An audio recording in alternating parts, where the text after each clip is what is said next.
نحمده ونصلی علی رسولہ الکریم۔ آج میت کے ساتھ جو دوسرے رشتہ دار ہیں، کل ان رشتہ داروں کا ذکر کیا تھا جو ذوی الفروض کہلاتے ہیں، یعنی وہ رشتہ دار جن کا حصہ اللہ تعالیٰ کی طرف سے، شریعت کی طرف سے متعین ہے۔ آج اسباب کا ذکر ہوگا۔ اسباب جسم کے پٹھوں کو بھی کہتے ہیں، اور اسباب سے مراد اور اسباب سے مراد وہ میت کے خونی رشتہ دار جن کا میت سے کسی مرد کے واسطے سے رشتہ ہوتا ہے، جیسے ہوتا ہے بیٹے کے ذریعے سے اس سے رشتہ ہے، یعنی درمیان میں واسطہ کوئی مرد، اور یہ لوگ کسی بھی خاندان کے بڑے اہم افراد ہوتے ہیں۔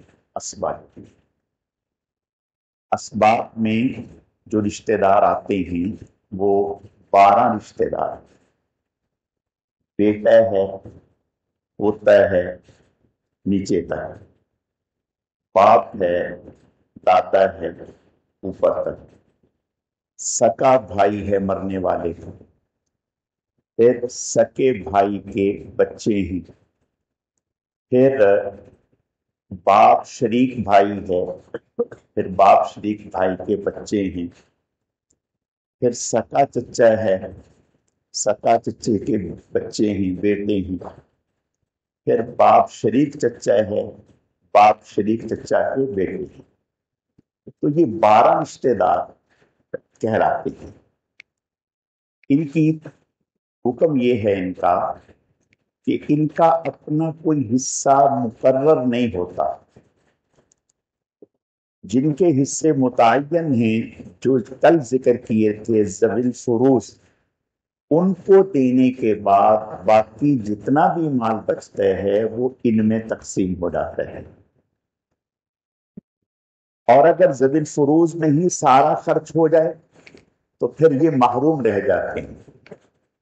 اور ان میں ترتیب یہ ہے، جو قریب کا رشتہ دار ہے پہلے اس کو ملتے ہیں، اس کے بعد والے محروم ہوتے ہیں۔ مثلا بیٹے کو اگر بیٹا موجود ہے تو باپ کی وراثت بیٹے کو ملے گی، جب بیٹے کو ملے گی تو پوتا محروم ہو جائے گا۔ اسی طرح مرنے والے کا بھائی وہ محروم ہو جائے گا، اسی طرح مرنے والے کے بھتیجے وہ محروم ہو جائیں گے، اسی طرح مرنے والے کا باپ شریک بھائی وہ محروم ہو جائے گا، اسی طرح مرنے والے کا سکا چچا وہ محروم ہو جائے گا، اسی طرح مرنے والے کے سکے چچا کے بیٹے وہ محروم ہو جائیں گے، اسی طرح مرنے والے کا باپ شریک چچا وہ محروم ہو جائے گا، آگے اس کی اولاد محروم ہوتے ہیں۔ اور اگر بیٹے نہیں ہیں تو پھر پوتوں کو ملے گا۔ اگر پوتے کو ملا ہے تو پوتے کو ملنے کی وجہ سے مرنے والے کا بھائی محروم ہو جائے گا، بھتیجے محروم ہو جائیں گے، تو جتنے بھی رشتے دار ہیں اس طرح سے یہ محروم ہو جائیں گے۔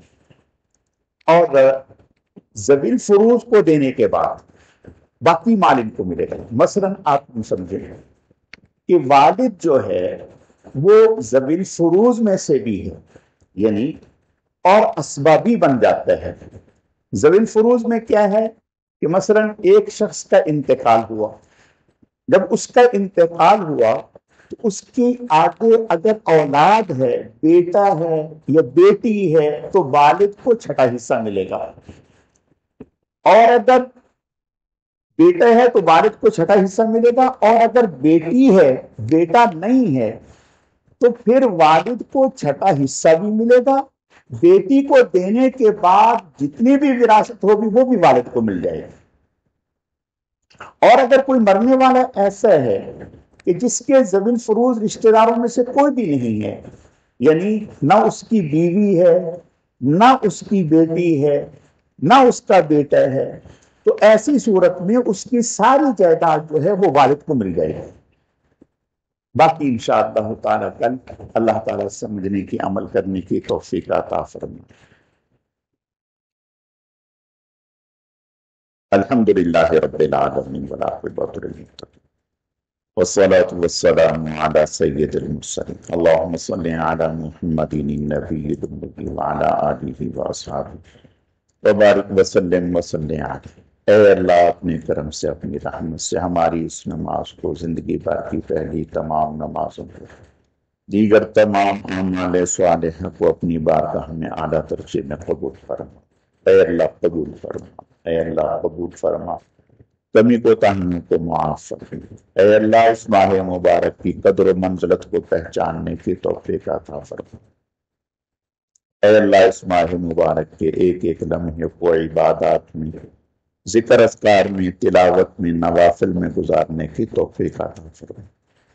اے اللہ اس ماہ مبارک میں آپ کی طرف سے بے شمار انسانوں کی مغفرت کے فیصلے ہوتے ہیں، ان میں ہم سب کے والدین، اہل خانہ، اعزاء، اقربا، دوست، احباب، پوری امت کو شامل فرما، پوری امت کی مغفرت کے فیصلے فرما۔ اے اللہ اس ماہ مبارک میں اور پھر پوری زندگی ہر قسم کے چھوٹے بڑے گناہوں سے ہماری حفاظت فرما۔ اے اللہ بیماروں کو صحت و تندرستی عطا فرما۔ ایک بچی بیمار ہے، اے اللہ انہیں اور جتنے بھی لوگ بیمار ہیں سب کو صحت و تندرستی عطا فرما۔ جو مسلمان مرحومین اس دنیا سے جا چکے سب کی مغفرت فرما۔ اے اللہ فلسطین کے مظلوم مسلمانوں کی امداد فرما، انہیں مکمل فتح اور کامیابیوں سے ہمکنار فرما۔ سبحان ربک رب العزت عما یصفون وسلام علی المرسلین والحمد للہ رب العالمین برحمتک یا ارحم الراحمین۔